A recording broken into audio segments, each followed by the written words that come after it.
Hi, I'm Nini, and welcome to Creative Angles, the podcast for creatives by creatives. Join us as we talk to people active in the ever-expanding world of the arts in an effort to both inform and inspire.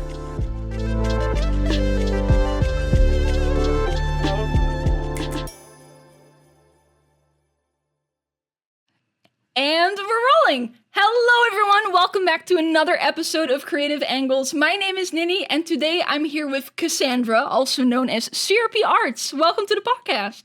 Hey, thank you for having me on your podcast. Well, thank you. I'm happy to be here. I'm glad. How long have you been drawing for? I've been drawing for forever, my whole life. Oh my goodness. I remember when I was just a little baby in elementary school, I'm talking like first or second grade, I would always go into the school library and check out those how-to draw books, and I would just lay a piece of paper over them and trace over them, and I was like, damn, I want to do this forever. I completely forget that happens, that people used to, like, light boxes and stuff. It feels like a relic now for whatever reason. Oh, I didn't use a light box. Yeah, we used windows back in my day. Like, you would just put it on the window. I would take the book and I would put it on my desk and I would just push the paper down on it really, really hard until I could see the pictures behind it. Was there something that made you want to draw? Honestly, couldn't tell you. I just remember at the time when I was like really little and I started drawing. Couldn't tell you why I started doing that. I guess I just kind of gravitated to it. But over time, I started to find other things, which was mostly My Little Pony, obviously. Of course. And I was a big fan of anime, particularly cute girl anime and anime where... Well, there's really no better way to say this. I was a big fan of Fujoshi anime, and I still kind of am. No shame in that. Absolutely. Oh, it shaped me as a person. Any in particular, or? Oh, I don't know if you could call this a Fujoshi anime, but it was on basically anything that was on Netflix at the time, and this was back in like 2008 or whenever Netflix was Netflix started. Around in 2008? I don't know. I was barely around in 2008. I was like 6. But, well, you know, whenever I was at the age to understand how to navigate things like that, I would watch whatever anime was on Netflix, which was not very much. Mm-hmm. So, but they did have Ouran High School Host Club, and that anime changed my fucking life. Sorry. Am I allowed to swear? Yeah, you're allowed to swear. Okay, that anime changed my fucking life. Did it make you want to, like, draw more? Oh, yeah. Oh, yeah. I loved how stylized it was. I loved how crazy all the characters looked. And I'm pretty sure that anime is the main reason why all of my art from back then, if you look at any of it, the legs are like so long and the torsos are so short. That's all Ouran. It's so funny. Oh my god. When I was I keep clarifying when I was a little baby. We understand the time frame. I was a child. But basically, yeah, so I did those how to trace books, and then I was like, I need to draw something else. And I started watching Ouran High School Host Club, and I didn't know what anime was at the time. I just knew that I really liked the art style. So I went to my library again to go get one of those books, and I discovered this little book series called Dork Diaries. I don't know if you're familiar. I don't think I am. Dork Diaries is essentially the girl version of Diary of a Wimpy Kid. It's by the same guy, it's the same format, only instead of it being Diary of a Wimpy Kid, it's like this I couldn't tell you anything about the plot, to be honest. I read a ton of those books, don't remember a single thing about them, but I do remember they had like a very anime-inspired art style, and that was like crack cocaine to my little 10-year-old brain. Like that really shiny stuff?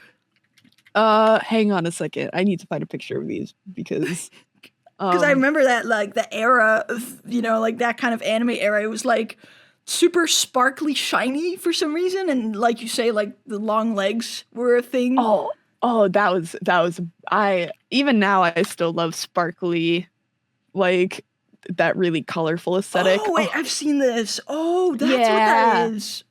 Oh my goodness. Dude, these changed my life. Did you try to imitate it? Yes, I did. These books made me straight. I went from tracing over those how-to draw books and being like, wow, look at what I made, to sight copying from these Dork Diaries books. And I was like, oh yeah. Yeah. If you could talk to like that version of yourself now, like, is there an advice you would give to them? No, I'd high five her. I'd be like, Godspeed, kid. This is truly how you live. Did people around you like your hobby? Or yeah. Honestly, I've been pretty lucky. I remember back when I started getting into art, and I was going through like a full sketchbook a week because it was all I would draw. It's all I would do. My dad would be like, don't throw away any of your sketchbooks so that when you become rich and famous, I can sell them for $1 billion. What the heck? Maximum support. Do you still have all of them or not? Yes. Oh my goodness. I do. And you know what? That shit was crazy. Oh, you know what? If I could go back in time and give myself any advice, I would be like, don't go on Amino. That is excellent advice. Did you also want to like make it a profession when you started like reaching like, what is it, like preteen years, or was it still like a hobby? Yes. Yeah. Yes. I always wanted to do it as a job. Always. I remember when I was a little kid and I was always the one in class who was drawing. I was the artist.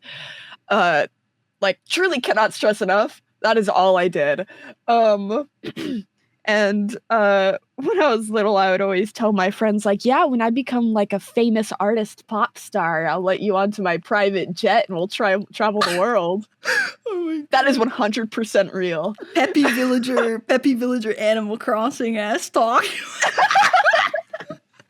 Oh god. Damn. Did you want to go to art school? Read. Or was it like Did I go to art school? Like, did you want to go to art school? Yes. Honestly, I still kind of want to go to art school. But it wasn't specifically an art school. I almost did go to college, and then I couldn't afford it, so I didn't. So I am fully self-taught.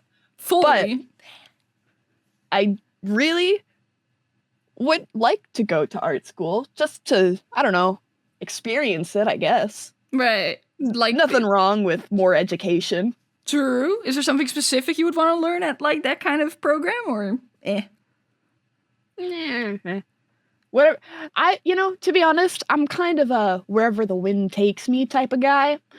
So I would probably just be like, ooh, an art school, and then I'd apply and look at whatever majors they have on the website and just pick from there. I don't really have like a predetermined. If it's a thing that I can draw with a pen, then I'm down to try it.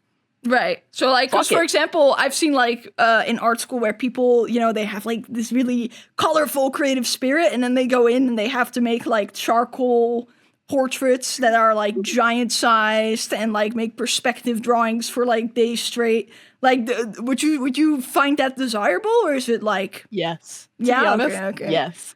When I was in high school, well, for like the first half of high school, I went to a tiny little school that had, in like a rural-ish area. So obviously the art classes weren't exactly plentiful. But then I moved to a much bigger school with like 5 times the amount of people.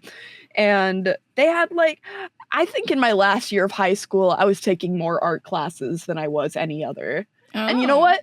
I love that shit. I love just doing... I love doing those practices and the unfun part of art, because then when I can go home, I can draw the fun parts. Right. And so it's like I don't know. It's a little bit of everything that I'm like, yeah. Would you say you were like super like locked in on learning, or was it not that deep? I think if you asked me back then, I would say yes. But I think, since you're asking me now, no, not really.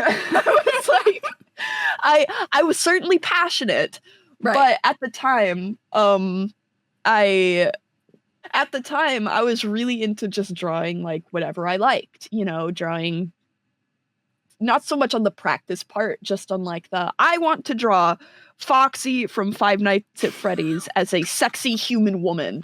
And so I would draw that. And there wasn't really a lot of thought put into, well, how would her anatomy work in this area? Yeah. I watched a lot of cute girl anime, so my motivator.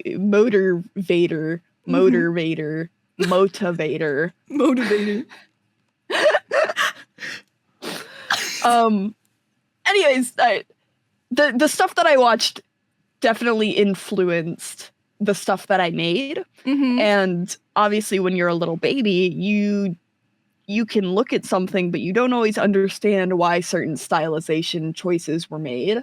Yeah. You're just like, wow, that looks cool. So, you want to imitate the stylization without understanding why it was that way. So it just makes your stuff look kind of weird. Like when you were a teenager, was there like anything that was most inspiring or nah? Ninny, I'm about to really open my heart to you here. Okay. But at the time, I would say around the time I started transitioning from just like drawing in my little sketchbooks and showing it to my friends and started posting stuff on the internet.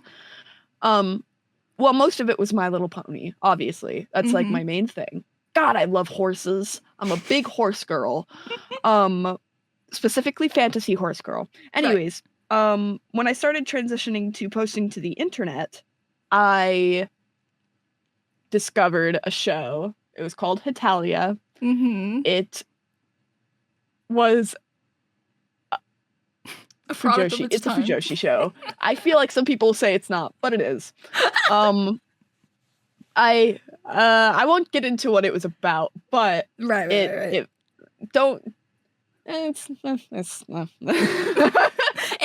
from a different era, I feel like. It's from a different era. Is all I'll say about it. But unfortunately, that did fundamentally change me as a human being. So when I started posting things to the internet, I love drawing fan art for that show. I love shipping those anime men. Oh. Is that you started with like ship art when you got online for yeah. Oh yeah. I love shipping. Where was it? Like which website? DeviantArt. Oh no. Oh yeah. Oh no. Dude, I was in the fucking trenches. Yeah, no, my goodness. Like I was there. I saw it all. I saw the shipping wars. I was involved in the shipping wars. I had strong opinions. I still have strong opinions, but I'm like an adult about it now. No please emojis at the end or whatever. Dude, DeviantArt, Amino, Tumblr, I was in it all. I had my little grubby fingers in all of those spaces. Wow. Whether or not I should have is to be discussed for another time. But that is the simple reality of it. And you know what? I loved it. Right. I loved it. Did you learn from being on those platforms or meh? Huh? Did you learn from being on the platforms themselves? Yeah. Well, because I at first was just in my own little bubble of like copying these books I checked out from the library, but now I've been open to the magical world of the internet and I can look up anything I want. And right. I'm like, oh, I like My Little Pony. I'm going to go on DeviantArt and search My Little Pony. And, you see the usual like, oh, this is Rainbow Dash as a human. This is like, what if the main six were the background ponies? Here's Pinkie Pie, like completely inflated. It's not important, but either way, I had a lot of resources at my command to show me all these new different types of art styles. Different art form. So I would just kind of like sift through them, like I was sifting for gold in the rivers of California. And I would pick out the little things that I liked, like if you look at SyrupyyyArt, specifically like earlier on, the way they do the shines in the hair was just like the thick ovals. I love that. Just a lot of little stuff like that. So yeah, I would say being on places like DeviantArt and Tumblr and stuff, just being exposed to all the possibilities definitely influenced how I thought I could draw. But being on all those websites, it was certainly a double-edged sword, because on one hand, you have access to all these like beautiful art styles and all of these possibilities of what your art could look like, and also really only being living in this tiny town, only being exposed to all of these stylistic drawings. I was not as focused on the internal structure of the stuff that I was drawing. I was just like, I like that, I'm gonna draw it exactly as I see it. It's if you look at it now as an adult, it strikes very differently because you just couldn't grasp certain aspects. Yeah. No, that makes sense. It's so genuine though that I can't bring myself to hate my old art, because I'm like, Godspeed, girl, Godspeed. Yeah. It's from a completely different perspective, so it's really hard to judge, I feel like. Was there something you started off doing as an artist, like a drawing habit or something that now you look at like, oh, I shouldn't have done it that way?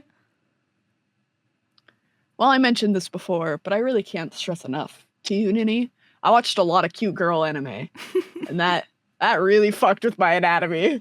If you look through any of those old notebooks, little me was like, I'm gonna draw the most like their outfits weren't sexual most of the time. But I was also, sorry, I'm rambling. It's just like the media, the anime that I watched certainly influenced how I drew bodies. Yeah. And that's like something you would like change if you could or something. I would make them not so thick. Thick? I thought it would be like skinny, like. Oh no, dude! What? Dude, they were curvaceous. Huh? I thought that was the whole thing. That they were all little like scrunklies or something. I am uninformed. Dude. I am uninformed. Did you also do that thing with like the gradients and like what was that? Everyone was like shading with just like a black soft brush and stuff like that. Did you also do that? I didn't shade with the black soft brush, but I was an absolute fiend for gradients. Yeah. I remember my art process would always be, once you color the hair, you don't have to shade it. You just have to add a gradient and those little oval highlights. There you go. Slap it and ship it. That is a finished piece. Oh my goodness. Were you able to, because I imagine, like normal school life and stuff continues alongside your creative hobbies. Did it like take away from that, you think? What do you mean? As in, like, did the art become a bigger focus than your other things, or did you balance them out? Yes.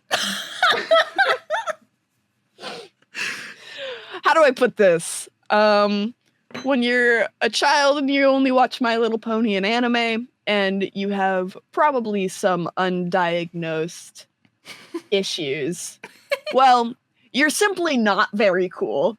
Right. And so basically, if I wasn't just working on homework at school, I was probably drawing. That is pretty much all I did. I didn't have very many friends, to be blunt with you, Nitty. Not on the internet either? Like back then? Oh, you know what? On the internet, I had a couple of internet friends. Right. Again, some of them, maybe I don't know if I should have been talking to, but hey, man, that's just the 2010 internet experience, yeah, isn't it? Unfortunately. No, you're right. But, I mean, the few friends that I did have in real life, I did, share my art with. So, and I'm still my best friend still. I had known her. I've known her basically my whole freaking life. So shout out to her. She's a true ride or die. What's up, Vanessa? But anyways, what am I saying? What am I talking about? What was the question? Friends, online friends or IRL friends with your art. Oh, hell yeah, dude. Oh my God. DeviantArt, some of my best online friends. Role playing back in the day on DeviantArt. Yeah. It doesn't get much better than that, does it? Those were the days. Those were the days. Did you like stay that way, or did you eventually warm up more socially? Oh, I have changed significantly since then. Right. Back then, I mean, I'm talking to you. Hi, Ninny. Back then I was like eager to talk to people, but that doesn't mean I was like good at it. Mm-hmm. But over time, I definitely learned to communicate with people in a easier way, Mm-hmm. and learning how to make friends and stuff. So I honestly, that's I guess this is a point that I can talk about more later, but especially once I started posting my art to like the internet and specifically Tumblr and Twitter, Mm-hmm. where it starts to get a little more personal, hypothetically, I guess, that's when I was like, okay, I need to lock in, and I need to learn how to talk to people.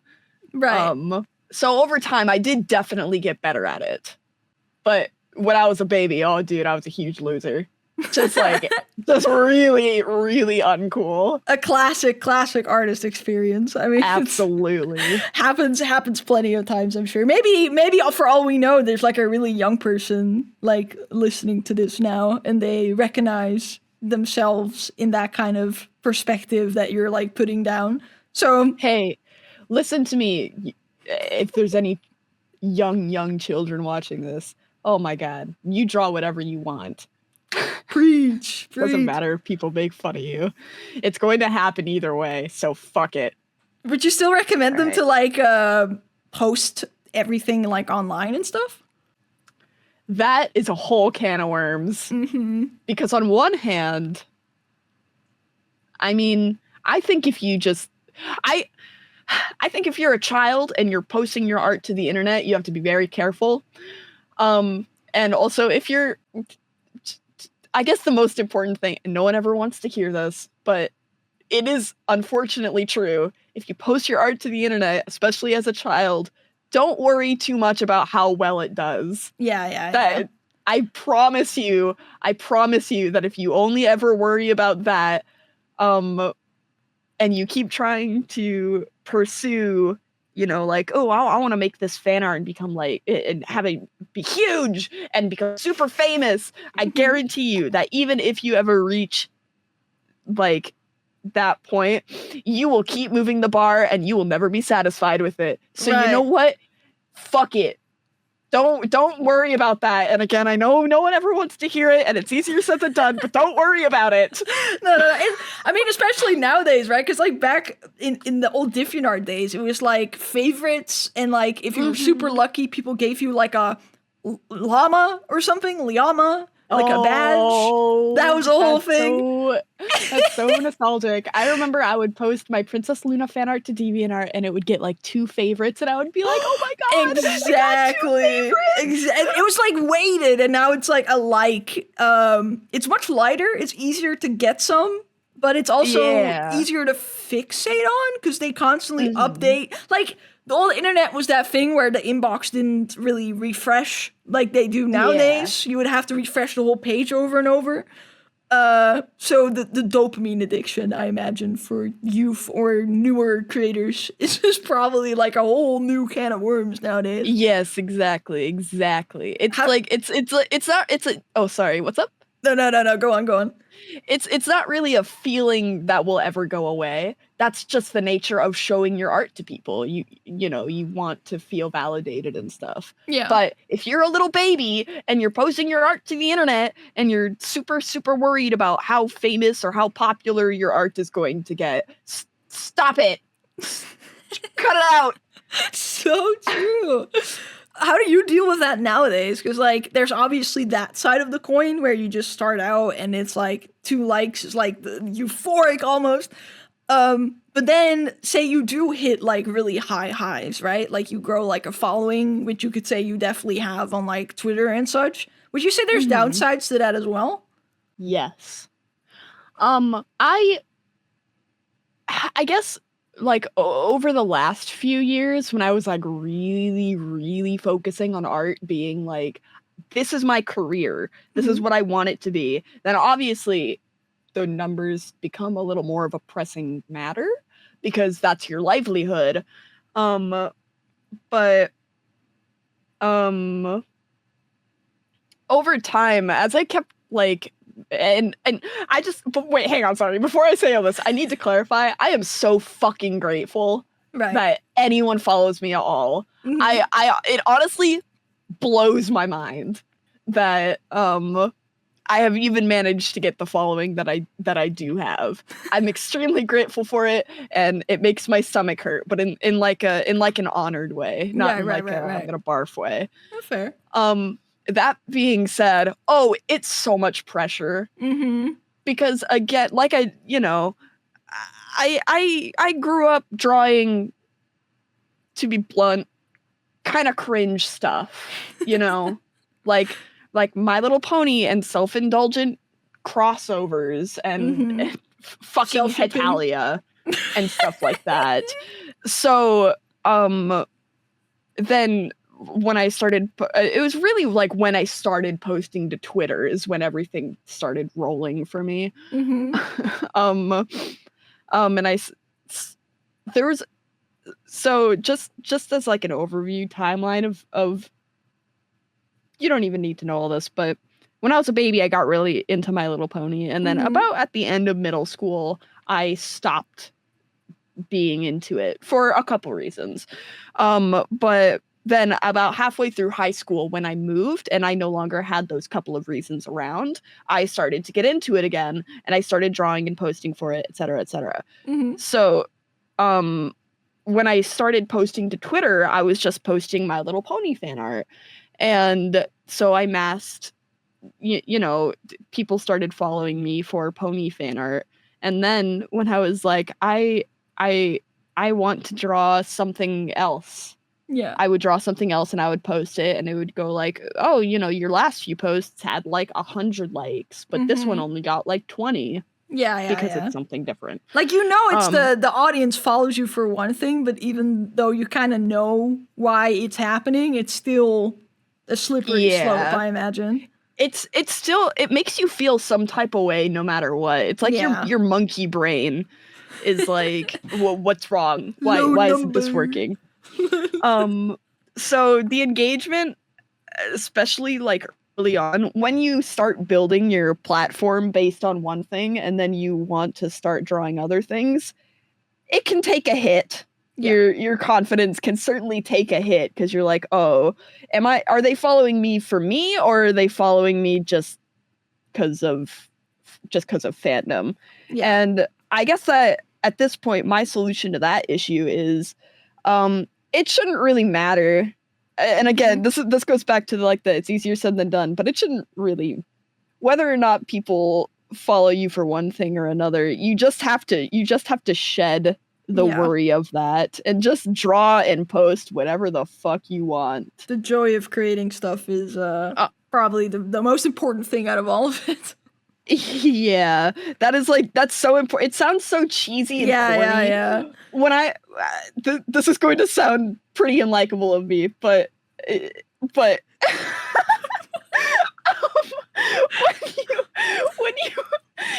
when you were little, did you ever read stories or hear stories of like, oh, like in a book, this character got sick and they got really ill and they, whatever. And when you were little, did you ever read stories like that? And you were like, no, not me though. That would be me. like rip to them. But if I got sick, I simply wouldn't. You simply wouldn't get sick. Well, it's not so much that I wouldn't get sick, but I'd be like, that wouldn't kill me. Oh, I would have the willpower to get better. You figure you were built different, like that kind of outlook. Yeah, exactly. I was built different. When I was little, I really thought that. Right. But you know what? You're not built different. You are just like everyone else. It's the not like other girls like era that I feel like a lot of this is from a growing up feminine perspective, but like you're like the social outcast usually if you're like a little neurodivergent. That's I'm pretty sure plenty of people can relate to that experience in some way. And then you start thinking that you're special to cope, I think. Yeah, I'm not like other girls. Exactly. Stuff like that.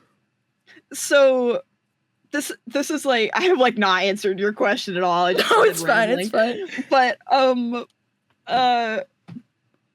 what I'm saying is this it's just a bunch of anecdotes that somehow loop around to it. But basically what I'm saying is having like when I was little, I was like, when I have a bigger audience, when I become rich and famous, all that stuff, it's not going to affect me because I get it, you know? Like, I don't have to hit art block because I'm just having fun drawing. Right. And I don't care about numbers because whatever. But you know what? You always will. You're not. Yeah. But I guess the point of this long-winded rambling that really doesn't answer your question at all is dealing with having a bigger audience after having grown up drawing a lot of quote-unquote cringe stuff is really stressful. Right. Because you have this like predisposed, that might be the wrong word, you have this like internal disposition, I guess, that like, you know, yeah, people are liking your posts, but let's be honest, let's look at what you're drawing here. It's not, you know, everything you're drawing is inherently embarrassing because you are the one drawing it, because you always drew embarrassing stuff. Right. So that was an internal conflict I dealt with / still kind of actively deal with, but not nearly to the same degree because I started taking Lexapro. But yeah, having a bigger audience is extremely stressful when you're worried about how everyone thinks of you. Yeah. So over time, I just had to be like, I have to go back to how I was posting art before. Yeah, exactly. The chase is like not as fun as just the fun of making stuff in the first place. Yeah, it's like if you chase it, if you're really trying to grind to get like a career in art, I do think you can do it, degree or not. I think you can do it. But the issue is really, you know, trying to avoid completely killing your motivation for it in favor of like, ooh, I hope the internet likes me. Yeah. Did you like have a period where you had to like regain motivation? Yes. Yes, I did. Because over the last few years, when all I was focusing on was like, I'm going to do art as a career, and I was extremely fucking lucky to actually be able to achieve that. I'm so grateful that I was able to get to that point. But once I got to that point, I had realized that in my pursuit of turning art into a career, I had turned it into a job. Yeah. So, now instead of being like, oh, I can't wait to do art forever, I would always wake up. Well, I was going to say I wake up in the morning, but my sleep schedule was completely fucked. So it was more like I would wake up at 7 p.m. and then I would be like, well, I guess I gotta draw for 12 hours. 12 hours? What? That's hyperbole. I would, you know, like hang out with friends for like 2 or 3 hours. We play like Fortnite or something. Like on and off creating stuff. Yeah, but most of the time I would either be, I say most of the time, all of the time, I would either be hanging out with my friends for just like a couple hours, or I would be drawing in the dark, just working. I really quickly discovered that I am a workaholic. It's nice to be your own boss, but it's not so nice to be your own boss when you realize you don't give yourself breaks. And that was just not something I could really like reckon with, I guess, because anytime I took a break, I would feel so guilty. Like, I could be drawing right now. I have stuff to do. I could be drawing, but instead I'm sitting here twiddling my thumbs. How did you get out of that eventually? I stopped. Right. It's not I don't know how good of an answer of that is, but it's the simple truth that I was like, I am completely working myself to death. Mm-hmm. It's like my options were either, you know, keep on the schedule I was working at and draw a lot. I was posting like 5 pieces a week, bro. For like 2 years. I know. So the option was either stay on that schedule, and this is for me specifically. Mm-hmm. I'm not saying that everyone should do exactly what I did, but this is you know, what I had to do.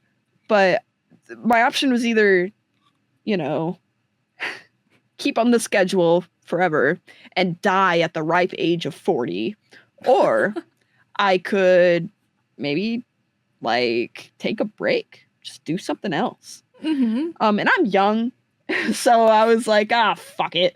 I need to take a break from this.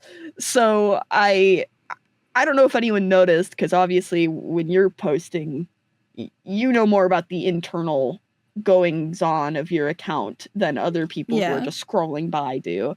But there was certainly I don't know if anyone else noticed, they probably didn't, but there was certainly a point last year, I would say, where it was just like 4 solid months of absolutely no new art. I was just reposting old stuff because I couldn't even bring myself to pick up a pencil, to be honest. Just burnt out. I was straight up.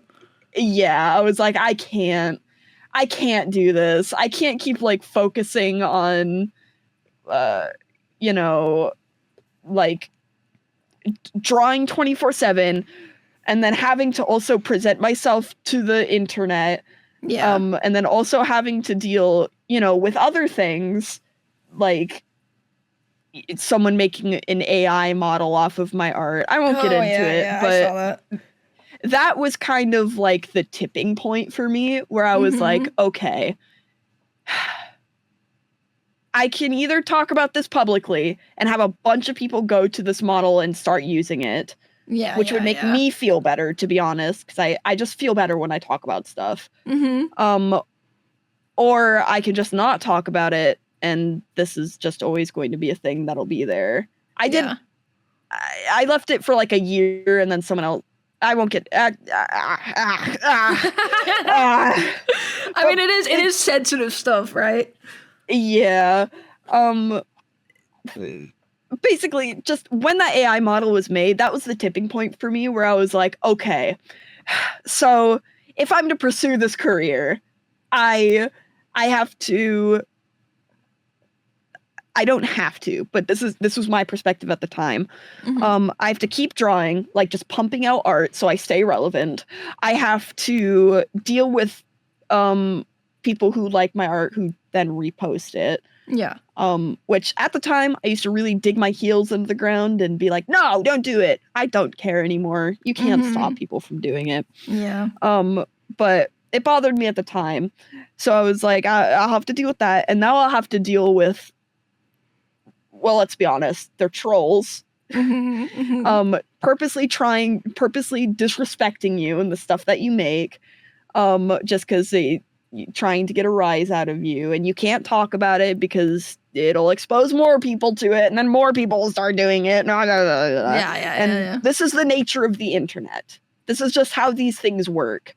And other people are better at navigating it, and I just simply was like, I think I could learn to navigate this if I so pleased, but I just really it's a lot of energy.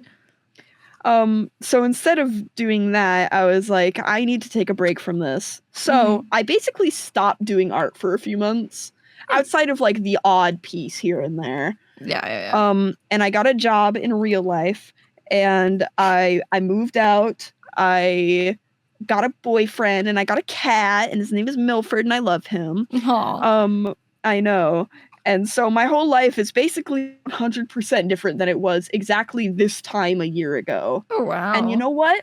I am more productive and happier art-wise than I ever have been in my whole life. Right. So now you like balance like a normal job next to your like creative stuff?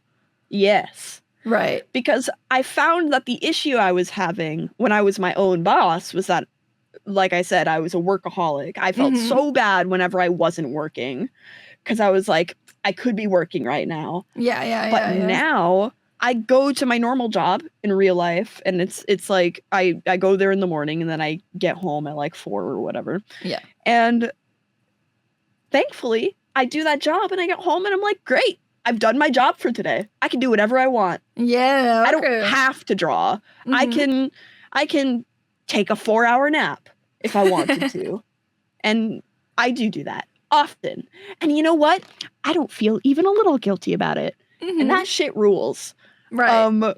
So it's really just about finding a balance that works for you. If you're someone who can do art 24/7 and that's the only thing you can focus on, Godspeed. You live your life, queen. Do you have like physical symptoms? Like you know, like people tend to report on things like carpal tunnel a bunch when they get really into drawing. Do you have anything like that? I have back pain. A shrimper. I see how it is. I'm a shrimper. I am a shrimper. Yes. Did that take like a really bad toll eventually, or is it just nope. Inconvenience? Honestly, I've been pretty lucky considering how shit and unhealthy my schedule was. I have not. I did start to get really paranoid about carpal tunnel. I don't have it yet. But I did buy compression gloves like later on because I was like, I'm too nervous of losing my hands. Yeah. Because it is a real threat. Some people do generally end up with an arm in a cast and stuff like that because they shouldn't use it anymore because of like doing so much creative stuff. Crazy. Yeah. So I was really nervous about that. But I've been generally lucky about avoiding stuff like that. Do you feel healthier now too with more of a rhythm? Yeah. Well, yeah, I do because I actually go outside now. Just touching I remember I made a post. I made a post at some point that was like, "Sorry, I haven't been posting as much. I started leaving my house." Oh my god! Like I was white as a ghost. Right. I looked like paper. But then I got a job that I don't want to disclose exactly what my job is. No, I fine. have before, but I'm just going to avoid doing. The less the internet knows about me IRL, the better. Yeah. But I got a job that forces me to wake up early in the morning, so I wasn't working until 7 p.m. I wasn't sleeping in until 7 p.m. A job that forces me to go outside and move around all day. And it's a very easy job. So, and it pays well. So, it's kind of like all the stars really aligned when I decided I have to do something at least next to this. Right. Next to my art. I can't only do this. So I guess that my thesis on that whole point would be if you're an artist and you're like, damn, I'm really in a rut.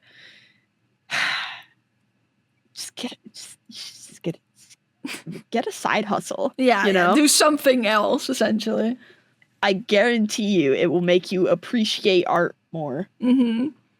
I imagine a lot of people nowadays, regardless of age, might feel that having a job that is not art focused be like a failure of their artistic endeavors, right? Like people will get like a creative degree, for example, and then there's just no job to like apply to in the first place, and it comes with a lot of shame. Would you say something specifically to those people? There's no shame in it. No, simple. I mean, I was fighting for my fucking life for like 2 or 3 years. And again, I was very lucky to be in that situation. I was making a living, and also I had family who was there to support me and stuff. So again, I was very lucky, but even my family could see how I was kind of running myself into the ground. Yeah. And they would always say like, you should maybe consider getting a job or like a side job. And I would feel pretty self-conscious about it, because I'd be like, if I get a job, then I feel like I've failed because I've been given all of these pieces. Like it feels like everything is lining up for me. So I feel like if I maybe start to pursue something else, it felt like a form of giving up. But you know what? Now that I've done it, it's not giving up at all. I am more productive now than I have been in like the past. I may not be pumping out as much stuff, but in terms of being happy with the stuff I make, I am more productive now than I ever have been in like the past few years. I mean, that sounds pretty good. So, and it's because I decided to not put all of my eggs in that one basket. Yeah. Because when you put all your eggs in the art basket, then suddenly you have to succeed at it. But if you put your eggs in the art basket and then, I don't know, maybe some eggs in like the Walmart basket. Right. I mean, fair. At least you have something else to be mad about. Yeah. Like, I also imagine with like art, because a lot of people, especially older people, have this mindset that art is a very specific thing, right? If you do that as a career. But nowadays you have, like you say, genuinely people do make full-on livings out of being creators online and in a very specific niche or whatever. Let's say there's like someone who's like only drawing furry stuff and pony stuff, and they have this phase where it's like, I need to make other things if I want to take this seriously. Would you say that's still like a correct outlook to have? Yeah. I'd say it depends on the way you approach it, but if you're like, I like drawing, you know, like furry and pony stuff, but I feel like I will never be a real artist unless I do other stuff. I think that's not a super healthy outlook to have, because that is like instilling that makes you feel like you have inherent shame over the stuff that you're drawing that makes you happy. Right. And I don't think that's a fair perspective to give yourself, because even if all you draw is like, you know, your fursona in the same pose 12 times over, you're still an artist. But if you're like, I've been drawing my fursona in the same pose 12 times over, I want to learn how to draw other stuff. I want to expand my horizons. I think that's the same concept, but maybe just a little bit of a healthier mindset about it. Yeah. So, you know, if you draw the same thing, if you draw the same thing all the time and you're like, I feel like I should draw something else, just to, whether it's for practice or just trying to expand your horizons, I think that is totally fine and honestly pretty healthy, and you should probably, you know, pursue that feeling. Right. When would you say someone should call themselves an artist or illustrator? Like, at what point? Whenever you start drawing. Right. I don't think there's a point where there's not like a threshold you have to hit to be considered a real artist. Yeah. As long as you pick up a pencil and you don't use AI models, then you're an artist. Like I would look back at my sketchbooks from when I was like 6, and you know, all of those things that I would trace and copy, and I'd be like, yeah, that's an artist. So as if you draw and you consider it a thing that you like doing, then you are an artist. I don't think it matters what skill level you're at all. Yeah, sounds about right, I would say. Is there because on the internet, right? Like there's plenty of people who are unsure about things like that, the artist label, the growing their skills. Is there something that you see in maybe your algorithm or outside of that even, that is told to beginners where you would be like, that is just straight up untrue?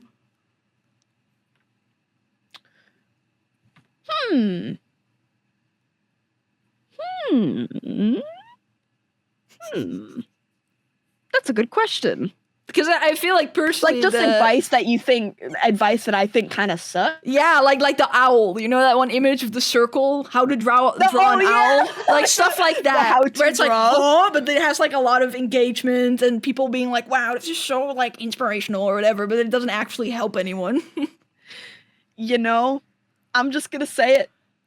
you know how on Twitter, oftentimes people will post those, I noticed this in a show, or, you know, like, I like this dynamic, I like this trope, but it's just like a stick man and it's like, I don't know how to describe it, but it's like the,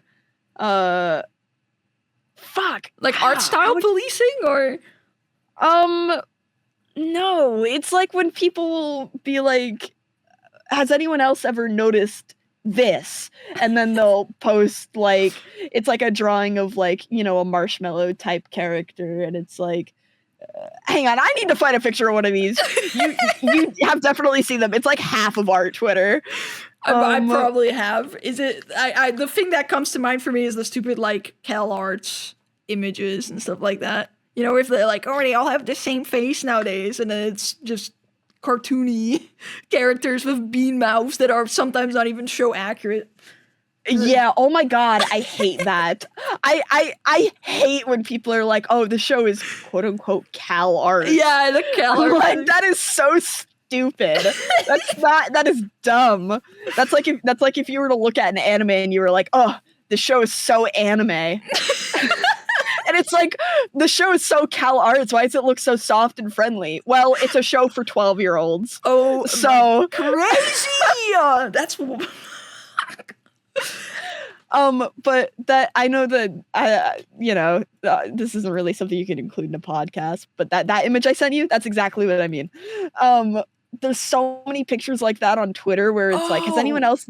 I like this dynamic. Like, character tropes and stuff. Yeah, character tropes.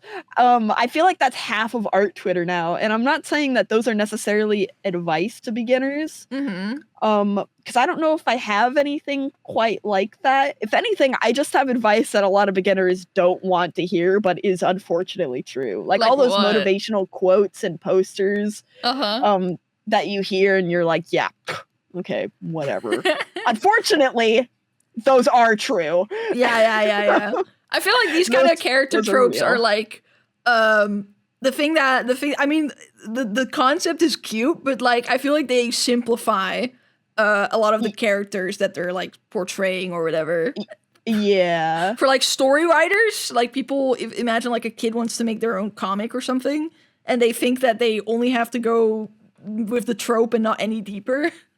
It's just gonna lead to some really surface level character writing, I feel like.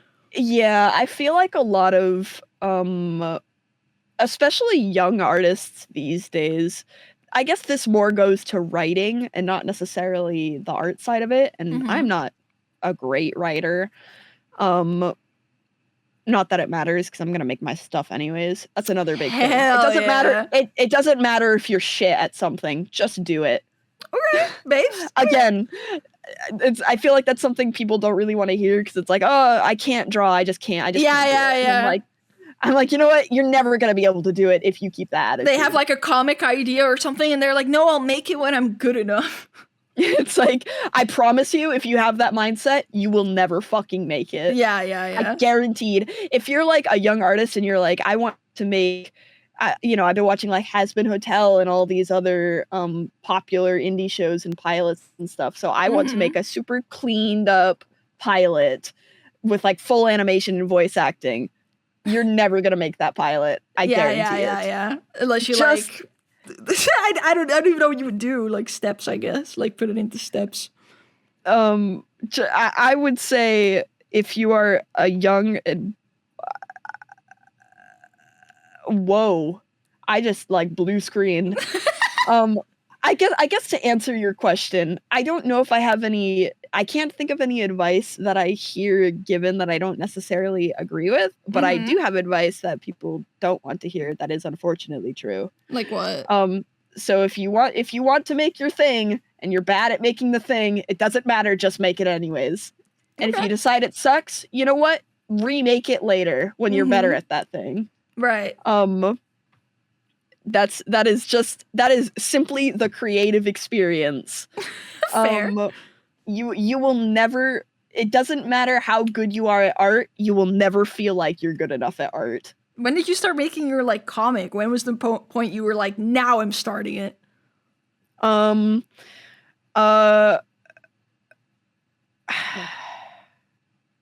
I guess really around the time when I was like, I can't focus on engagement anymore. I just can't. Because no matter what you do, unless you're like very, very lucky, if you post about your OCs, they are simply not going to get engagement. Yeah. Because people don't know who they are. It's not because your OCs are inherently bad or anything like that. It's just because no one knows who they fucking are. You need to make them care about them, I feel like. Exactly. If you're like, I have these characters, I have this story I want to tell, but I feel like I'm not good enough to tell it.